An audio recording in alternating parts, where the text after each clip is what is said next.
माँ के खातिर प्रभा देवी अपने बेटे के साथ एक बड़े मकान में रहती थी। अपने 2 जवान बेटों और पति को खो चुकी प्रभा के पास अब सिर्फ छोटे बेटे गोपाल का ही सहारा था। गोपाल ऑफिस से आते ही माँ के पास बैठ जाता। माँ, दिन में क्या खाया? बेटा, पराठा सब्जी खाई थी, माँ ने बताया। दूध पिया था? गोपाल ने पूछा। अब भूल गई थी बेटा। माँ, ये बहुत गलत बात है। तुम्हारी सेहत गिर रही है और तुम दूध भी नहीं पीती हो। गोपाल नाराजगी व्यक्त करता। अरे, खाने के बाद नींद लग गई थी तो नहीं पी पाई, माँ ने जवाब दिया। अच्छा, अब रात को पी लेना, गोपाल ने कहा। अब उसकी तो मैंने खीर बना दी। तुम्हें खीर बहुत अच्छी लगती है ना? माँ, तुम भी ना बहुत लापरवाही करती हो। च्यवनप्राश खाई थी? अरे, कल च्यवनप्राश खत्म हो गया था ना, इसलिए नहीं खा पाई बेटा। और तुमने कहा भी नहीं। अब कल लेते आना बेटा। ठीक है, कल लेता आऊंगा। ऐसे रोज गोपाल आता, माँ के पास बैठता और फिर खाना खाकर सो जाता। सवेरे ऑफिस चला जाता। घर का सारा काम नौकरानी कर देती। एक दिन माँ प्रभा देवी ने कहा, बेटा, अब मेरे लिए बहू ला देना। अरे, अभी क्या जल्दी है माँ? बेटा, पोते का मुंह देखने का बहुत मन करता है, प्रभा देवी गंभीर होकर कहती। ठीक है माँ, कर लूंगा, थोड़े दिन और रुक जा। जब भी मैं शादी की बात करती हूँ तुम टाल जाते हो। माँ जब भी ऐसे बात करती तो गोपाल माँ से लिपट जाता। अरे माँ, मैं हूं ना तुम्हारे लिए, तुम बहू की चिंता मत कर, समय आने पर सब हो जाएगा। माँ बेटे लिपट कर खूब प्यार करती। गोपाल का एक दोस्त था मोहन। दोनों साथ साथ पढ़े थे और संयोग से नौकरी भी एक साथ एक ऑफिस में ही लगी। लंच के समय एक दिन मोहन ने गोपाल से पूछा, अरे यार, कभी तुम्हारे किसी रिश्तेदार को तुम्हारे यहाँ आते जाते नहीं देखा?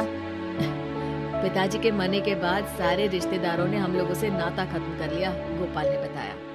क्यों?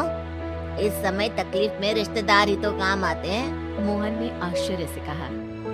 लेकिन मेरे साथ ऐसा नहीं हुआ। यहाँ तक कि चाचा, जिन्हें पिताजी ने पढ़ाया लिखाया था, उन्होंने भी नाता तोड़ दिया।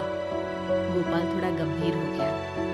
चाचा जी को तो ऐसा नहीं करना चाहिए था, मोहन ने कहा। अरे चाचा को छोड़ो, बुआ ने भी आना जाना छोड़ दिया। सबको लगता था कि हम लोग उन पर बोझ बन जाएंगे। अब भी नहीं आते जाते क्या?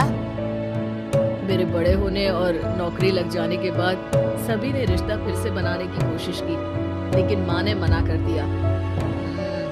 जब मुसीबत में साथ नहीं थे तो अब क्या रिश्ता रखना? सही किया माँ ने। कुछ दिन बाद गोपाल ने मोहन से कहा, यार मोहन, तुम अकेले रहते हो एक कमरे में, हमारे यहाँ क्यों नहीं आ जाते? दोनों साथ रहेंगे। मोहन की बहुत ना नुकुर करने के बाद गोपाल ने मोहन को अपने घर में रहने के लिए राजी कर लिया और अब मोहन और गोपाल एक साथ रहने लगे। गोपाल की माँ को भी अच्छा लगने लगा। 3-4 महीने बाद एक दिन गोपाल ने माँ से कहा, माँ, मेरा 9 महीने के लिए चेन्नई ट्रांसफर हो गया है।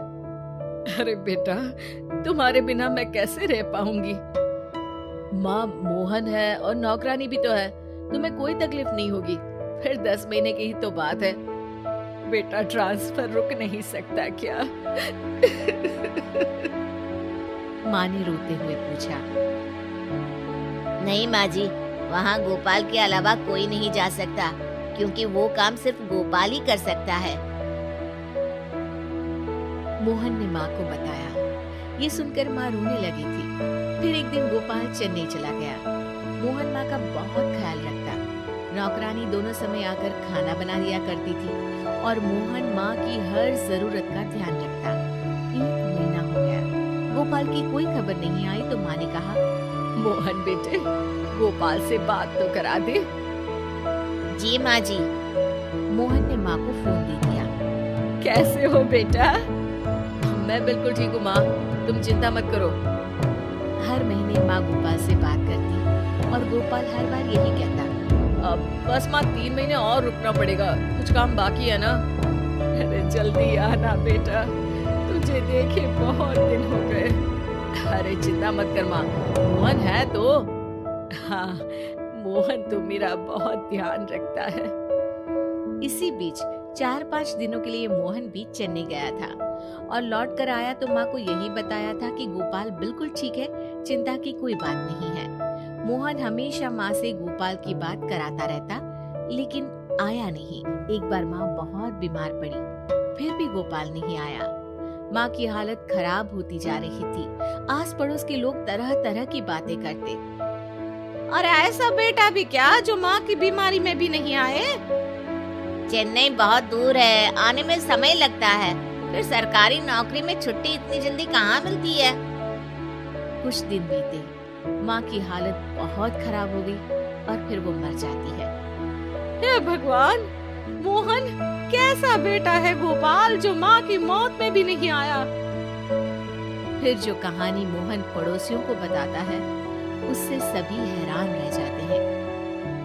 गोपाल को एक लाइलाज बीमारी थी। डॉक्टर ने उसे बता दिया था कि वो कुछ दिनों का ही मेहमान है, लेकिन माँ अपने 2 बेटों को खो चुकी थी, पति भी नहीं थे। अगर गोपाल की ये खबर लगती तो वो जितना जीना था वो भी नहीं जी पाती। और गोपाल ये बिल्कुल नहीं चाहता था कि उसकी माँ उसकी भी मौत देखे और बेमौत मर जाए। हैं? फिर वो फोन पर कौन बात करता था? वो रिकॉर्डेड आवाज मुझे दे गया था, जो मैं माँ को सुना देता था। गोपाल की इच्छा अनुसार सारी संपत्ति मोहन ने अनाथालय को दे दी।